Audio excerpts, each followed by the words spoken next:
அங்க வந்த அவருடைய ரசிகர்கள், அவங்க எல்லாம் பொதுமக்கள் கிடையாது, அவருடைய ரசிகர்கள். அவரை சூப்பர் ஸ்டாரா ஆக்குனவங்க. அவங்களை இவர் எப்படி நடத்தினாருன்றத நீங்க ஒரு நிமிஷம் யோசிச்சு பார்த்தா, காலையில இருந்து இருக்கிறாங்க, குழந்தைகள் பெண்கள் எல்லாம் இருக்கிறாங்க.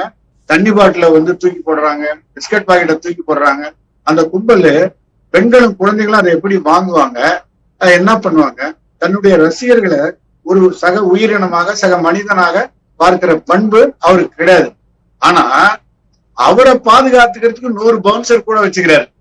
தன்னை பாதுகாத்துக் கொள்வதற்கு கேரவனும் தன்னைக்கு ஒரு 100 பவுன்சர் எல்லாம் அவன் இப்படி கையில தள்ளனா 4 பேர் கீழே விழுறான். அப்படிப்பட்ட ஆள்லாம் இட்டுட்டு வெயில்ல பசியில நிக்கிறவனை தள்ளி விடுற வேலையை பார்த்திருக்காரு அவரு.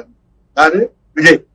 இதுல இன்னொரு கூடுதல் வருத்தம் என்னன்னா, ஒரு வீடியோ பார்த்தேன். அதுல ஒரு நாய், செம்மறியாடு மாதிரி இருக்கு அந்த நாய். அது நாயான்றதே அப்புறமா தான் தெரிஞ்சாரு.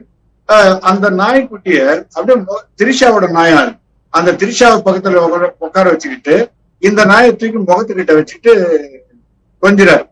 நமக்கு அதுல ஒன்றும் வருத்தம் இல்லை, எந்த நாயை கொஞ்சிறதுன்றது அவருடைய உரிமை, அது உள்ள நம்ம தலையிடல. ஆனா ஒரு கேள்வி, நீ உன் நாய மனுஷன் மாதிரி நடத்துற, ஆனா உன்னை பார்க்க வந்த மனுஷங்களை நாய் மாதிரி நடத்துறிய, இது நியாயமா? பிஸ்கட்டை தூக்கி போடலாமா? தண்ணி பாட்டில விசிறி அடிக்கலாமா?